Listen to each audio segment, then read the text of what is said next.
हाँ जी, तो स्टूडेंट्स ये रही हमारी न्यूमेरिकल नंबर 2.1 यानी कि एंड प्रॉब्लम 2.1, जिसमें वो कहता है कि derive Laplace transform of the following time function, जिसकी 4 जुज़े हैं, जिसमें first of all unit step function है, फिर हमारे पास है बी जिसमें टाइम और यूनिट स्टेप फंक्शन का प्रोडक्ट, और इसी तरह से 2 और जुज़ेस हैं।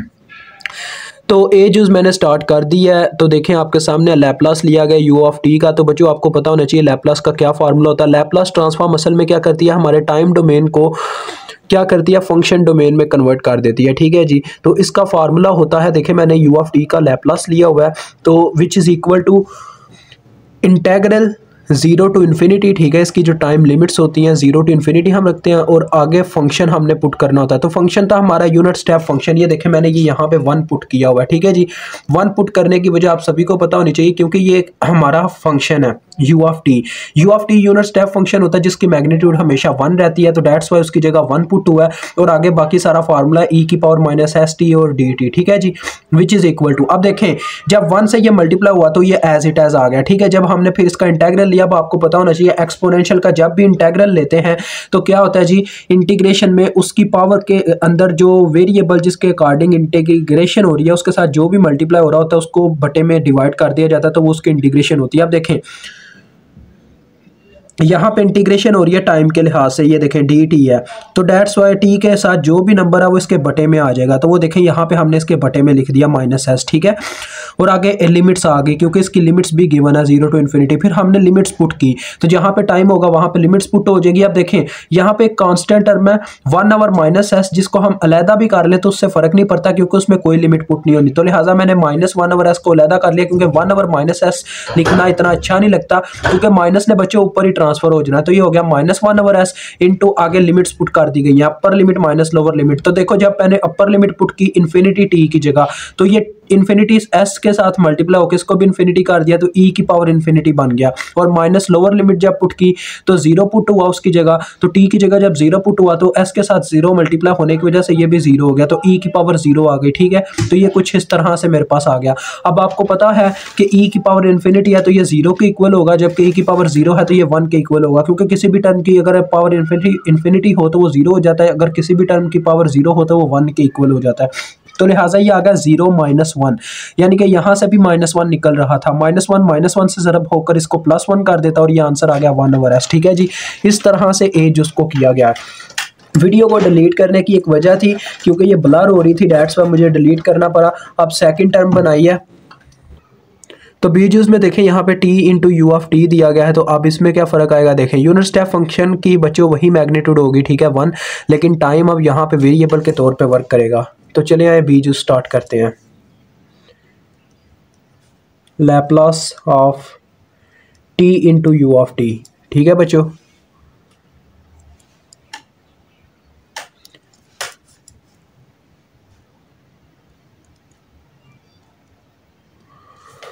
तो देखो बच्चों अब हमारे पास जो फंक्शन है वो है T into you of T, यानी कि यू ऑफ टी की मैग्नीट्यूड तो 1 है, लिहाजा वो तो 1 हो जाएगा, लेकिन टी जो है वो एज अ वेरिएबल यहाँ पे वर्क करेगा।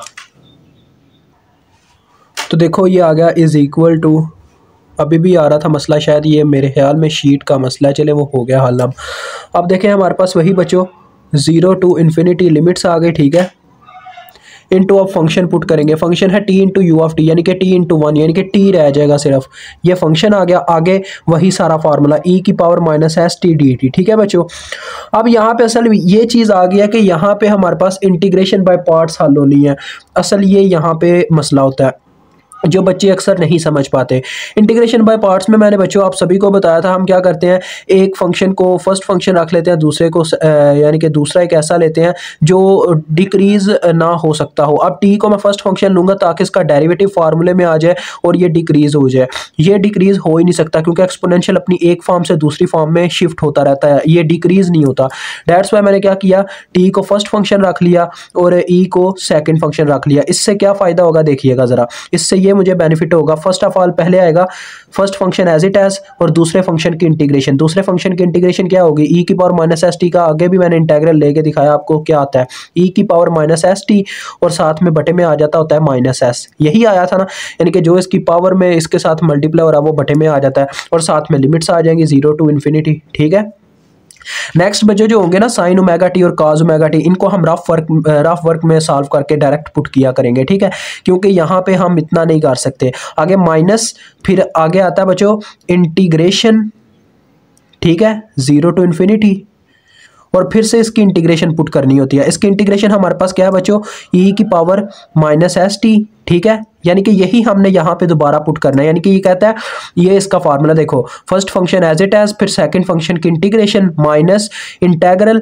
इनटू फिर से सेकंड फंक्शन की integration multiply by derivation of first function, ये इसका फार्मूला होता है, ठीक है। तो देखो मैं फर्स्ट फंक्शन की सेकंड फंक्शन की इंटीग्रेशन यहाँ पे पुट कर रहा हूँ, जो कि है e की पावर माइनस एस टी, और बटे में आ जाएगा माइनस एस। अगर उस बच्चों माइनस एस को मैं यहाँ पे बाहर उठा के ले जाऊँ तो क्या हो जाएगा, यहाँ पे बाहर लिख दिया जाएगा 1 माइनस एस, ठीक है, वो मैं उसका बटे का टर्म बाहर ले गया। और दूसरे फंक्शन की आएगी फर्स्ट फंक्शन की आएगी डेरिवेशन। तो देखो फर्स्ट फंक्शन की अगर मैं डेरिवेशन इसके साथ मल्टीप्लाई करवाता हूँ, जो कि होगा D T over D T, तो D T over D T क्या होता है, 1 हो जाता है, तो वो तो डायरेक्ट 1 होगा, और यहाँ पे सिर्फ इतना रह गया, ये देखें बस ये चीज़ रह गई ऐसे। तो ये इसने क्या लेके कम किया हमें एक स्टेप से। अब देखें क्या यहाँ पे आ रहा है बच्चों, देखो minus T over S E की पावर माइनस एस टी, और साथ में है लिमिट्स, ठीक है, 0 टू इन्फिनिटी।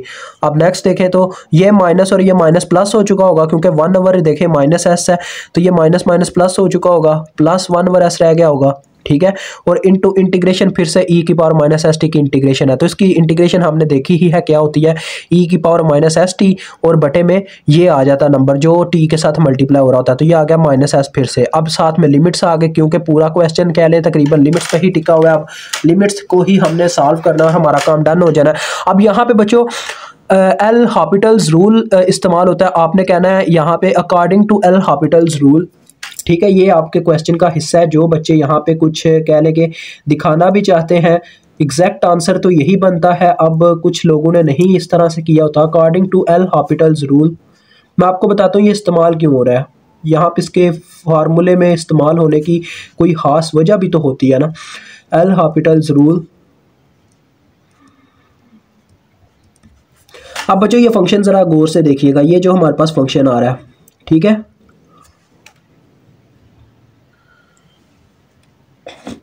इसको मैं एज अ फंक्शन लेना चाहूँगा। यहाँ पे देखें F of T is equal to मेरे पास है माइनस टी ओवर एस।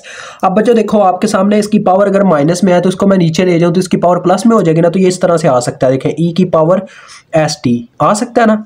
और साथ में जो इसकी लिमिट्स हैं वो है 0 और इन्फिनिटी।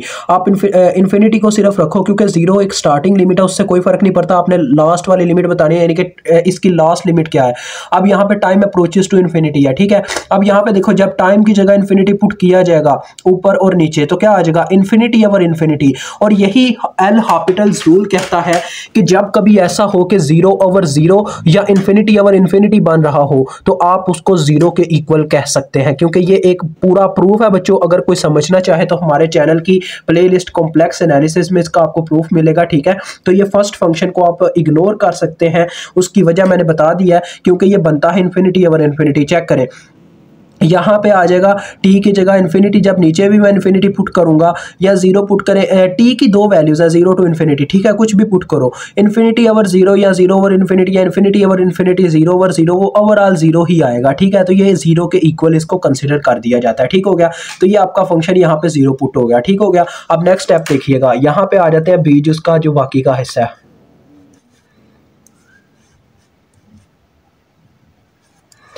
तो देखो बच्चों ये था L of T U of T, यानी कि Laplace of second juice which is equal to, अब यहाँ पे तो 0 आ गया क्योंकि मैंने आपको उसकी वजह बता दिया, अकॉर्डिंग टू एल हॉपिटल्स रूल ये 0 आ गया।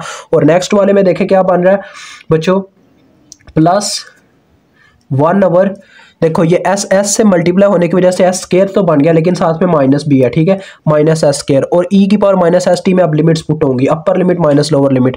पहले अपर लिमिट पुट हुई, ई की पावर आ गई इन्फिनिटी, कैसे देखें, टी की जगह जब इन्फिनिटी पुट होगा तो एस को भी इन्फिनिटी कर देगा, डेट्स वाई आ जाएगा ई की power infinity minus lower limit. तो ई की पावर देखो अब 0 पुट होगा यहाँ पे, टी की जगह 0 पुट होने से ये आ गया ई की पावर 0, ठीक है। तो ये इस तरह से आ गया, तो ये भी वही आ रहा है, देखो 0 -1 यानी कि -1 आ रहा है।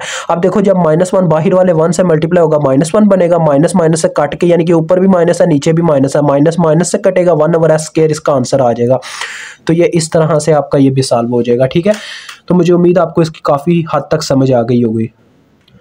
तो यहाँ पे बच्चों इसको स्टॉप करते हैं। इंशाल्लाह नेक्स्ट 2 यूजेस जो है वो हम नेक्स्ट वीडियो में कर लेंगे।